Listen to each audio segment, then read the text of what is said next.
Yeah, hello everyone. In this tutorial, I like to show you how to voxelize everything with scene nodes.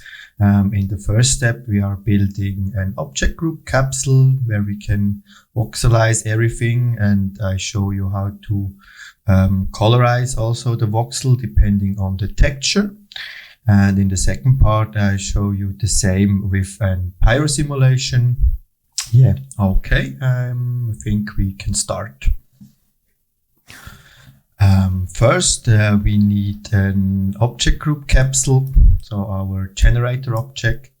So search for, I already searched here, it's called object group. And then we open the object group, and because we want to feed in children here, we need first a child operator. So search for child, and then the object goes here into operator and the children back here to the inputs. And then we go to the resources and switch here on children the scene port mode to object. And now we can feed in children. So now we need an object, which one we like to voxelize. So let's go to the content browser. I search for people. Maybe let's use this guy here.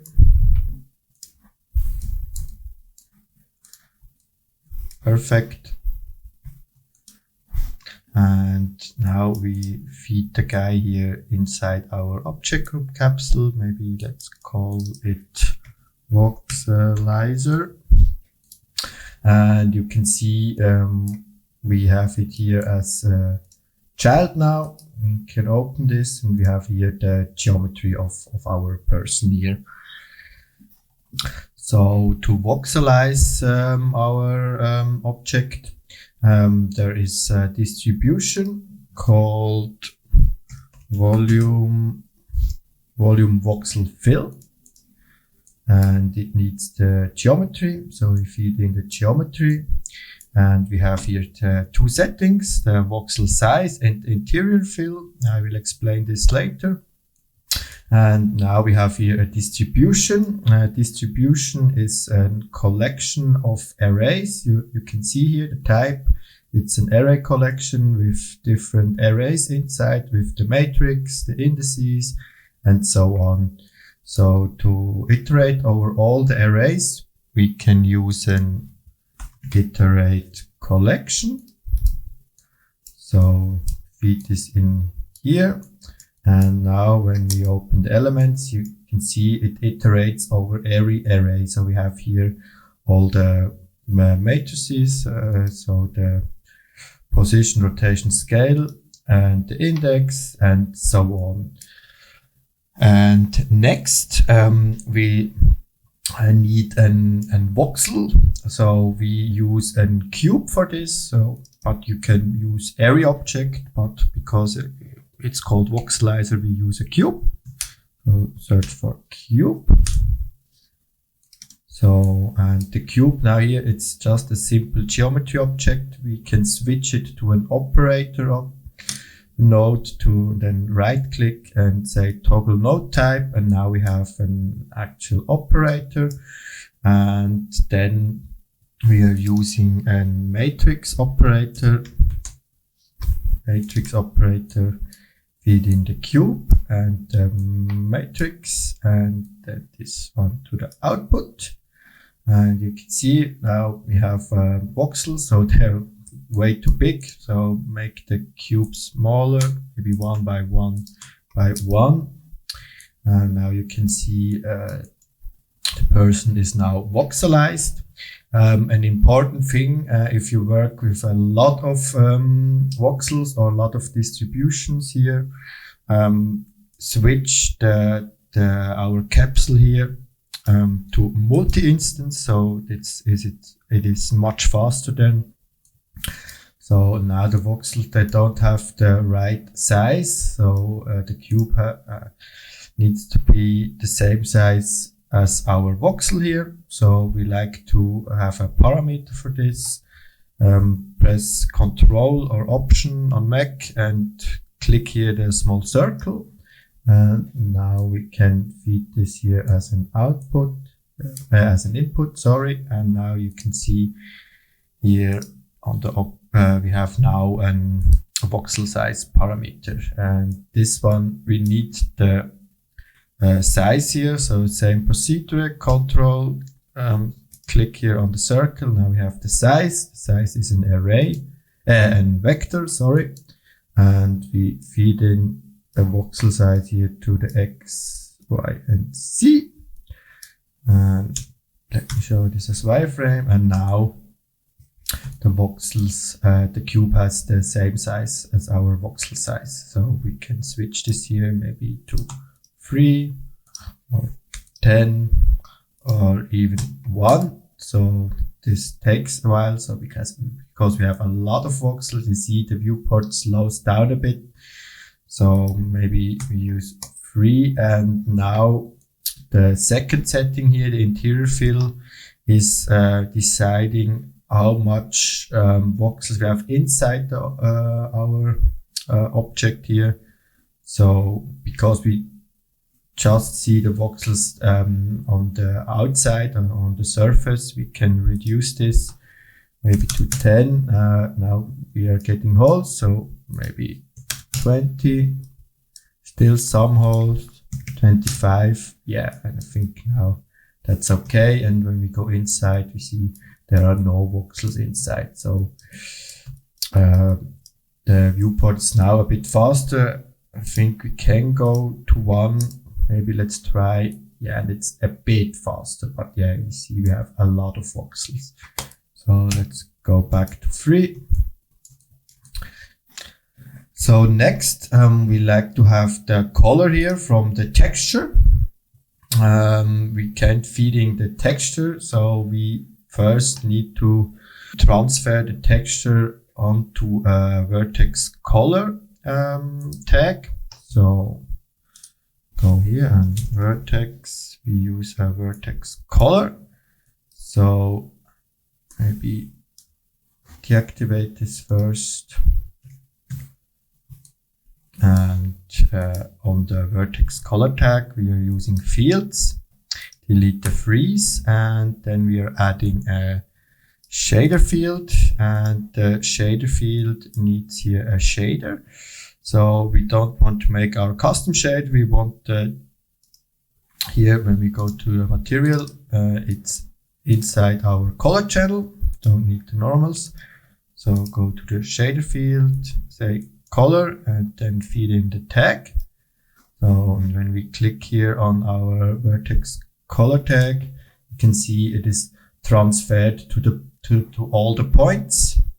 So I mean, see all the points now have the color transferred from our texture tag here. If you have an object that has not enough resolution, so make sure to subdivide it first to have enough resolution, so enough points. So yeah, okay. Then next step, we like to read those values. Let's go here back, and there is a node called point information. Point info, feed in the geometry, and here we have an array. It's called color as, and these are our vertex colors here. Now we have to decide which voxel has which color. So we have to take our good old friend called closest points. There are some other closest point and closest point on surface. Use the closest points with a S at the end.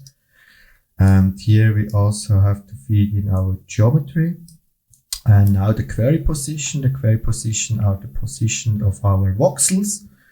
So open the matrix here and use the translation And now here we have the search distance. It's 100 centimeter. That's okay. This has to be bigger than our voxels, of course.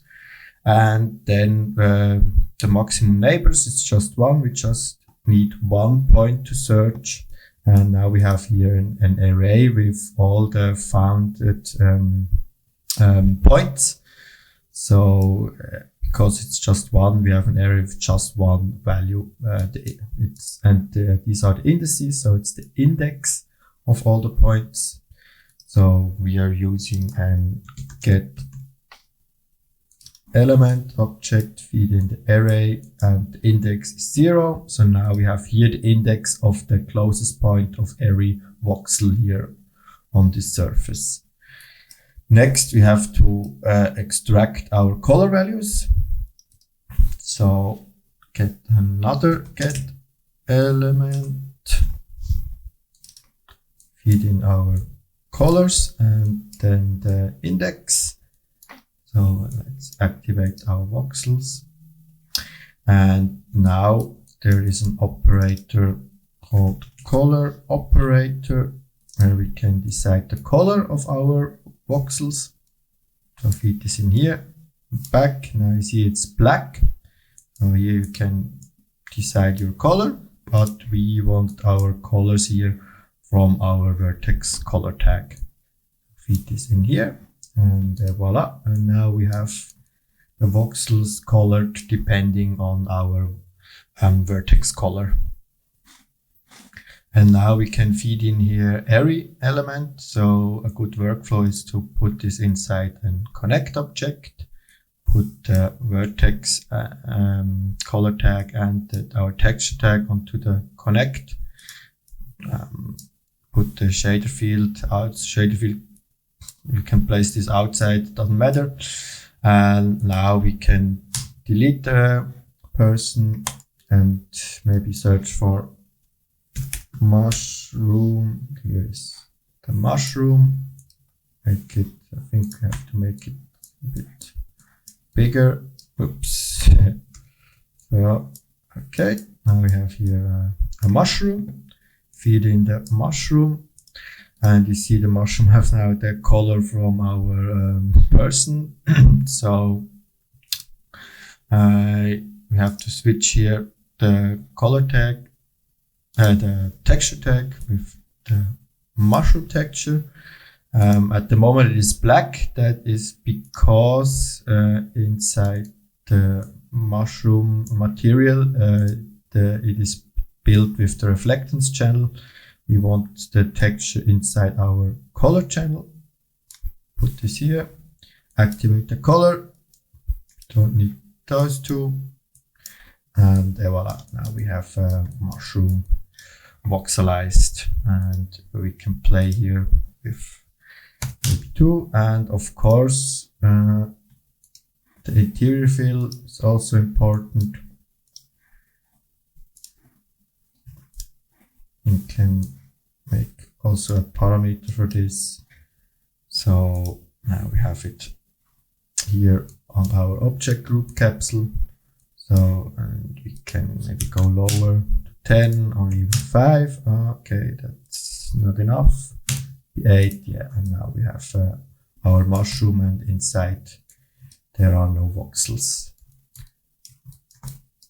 Yep, that's it for the first part, and in the next part I show you how to do this with a pyro simulation and with a Lego brick. So I modeled here a Lego brick. I think it is important that the Lego brick is around 1 centimeters. So I made it a slight bit smaller, so we have some gaps in between the bricks. This looks more realistic. So we copy the Lego brick, go back to our file here. Now we have here our Lego brick. So and now let's start with the pyro simulation. Deactivate this stuff first, hide it. And for the pyro simulation we need an emitter object first. So let's make a sphere, maybe around 10 centimeters. Then add an pyro emitter. And now we already have some pyro. So yeah, and here you can see we have our flame. I don't go into detail how to build a pyro simulation. I think there are a lot of good tutorials out there already. So we use the standard settings. So a good thing is to cache it first. So when we go here to our pyro output, it's important to also cache the color. So we use the color afterwards to colorize our voxels. So export and go to cache, enable first cache it, voxelizer tutorial, and yeah, cache it here. So let's wait.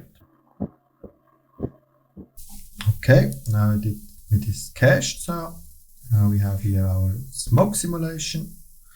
So we can deactivate it, and now we read the VDB files with a volume loader, I think. Yep, volume loader. So we need 2 of those. With one we are loading the density, and with one we are loading the color. So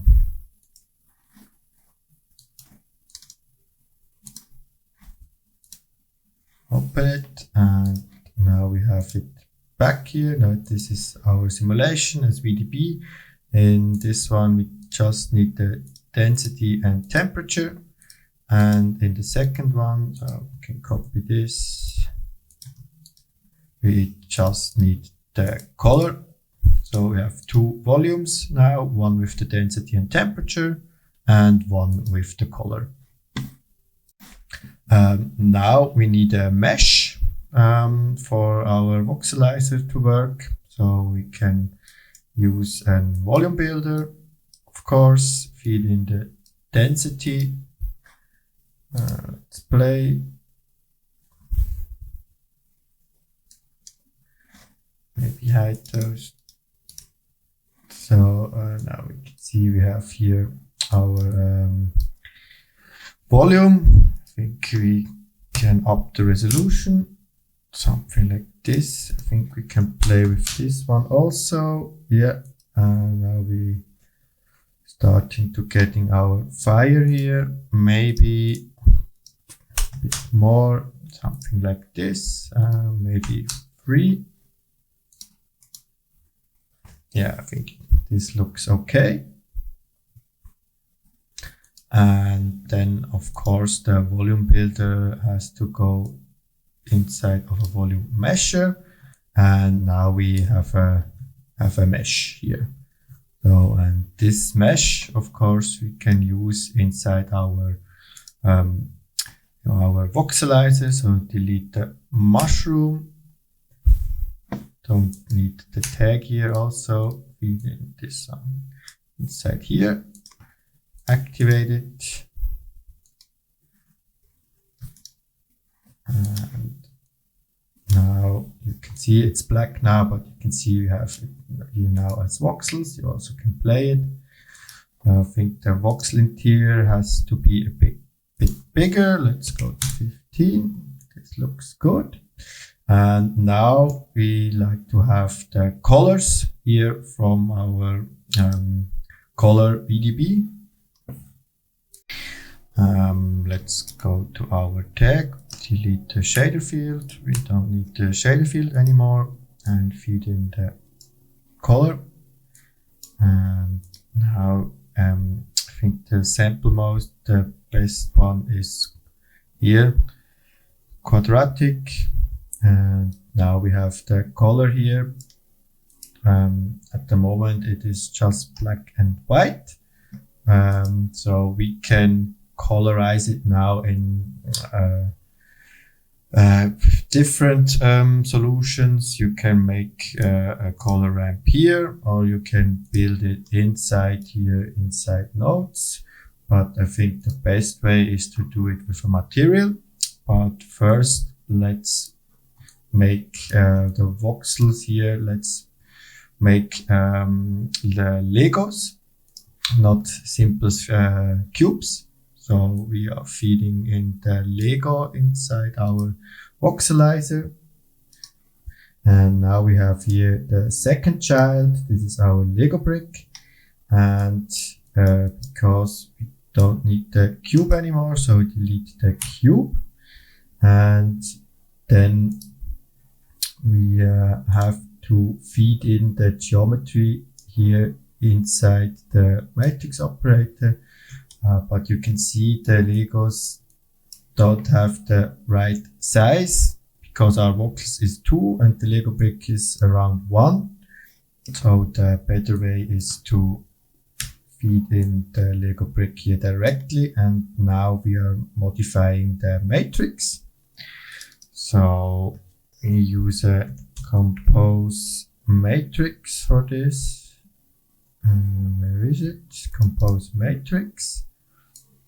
Then feed in the translation because that's the same.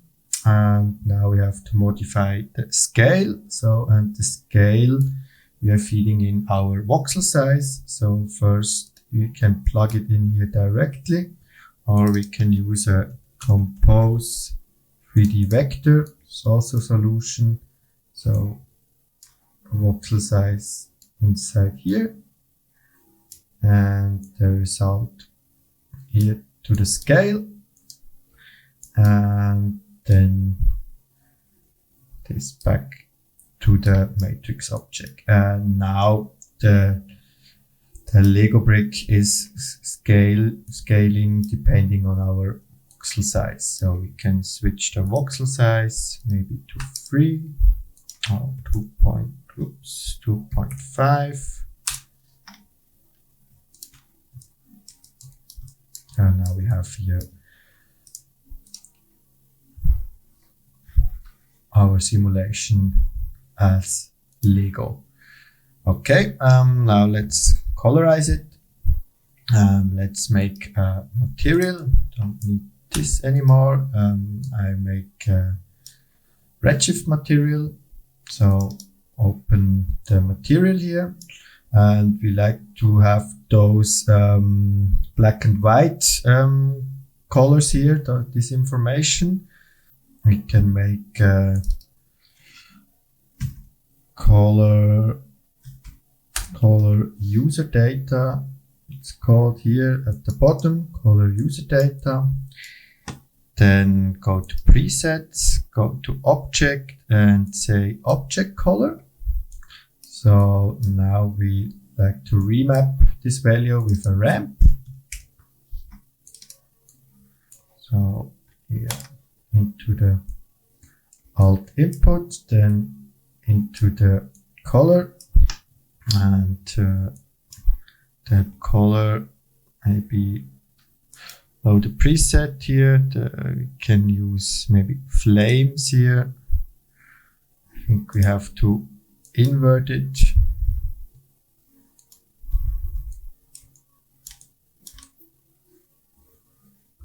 Redshift render view. We make it square.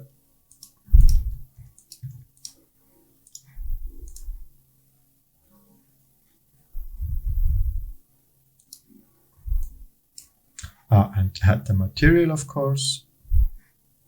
So now it is colored depending on our gradient here. So I prepared 2 gradients already. Here I have a fire material with 2 gradients, one for the emission color and one for the, maybe scale this down, one for the actual color. So let's make this a bit bigger. We can see it, yeah, and now it's a matter of taste. So we can play here with gradients, yeah, and I think that's it. Now we have our pyro simulation as voxels. Yeah, I think that's it for this tutorial. As always, if you have some questions, let me know in the comments. And you can find the scene files on Gumroad. You find this in the description. Okay, bye bye.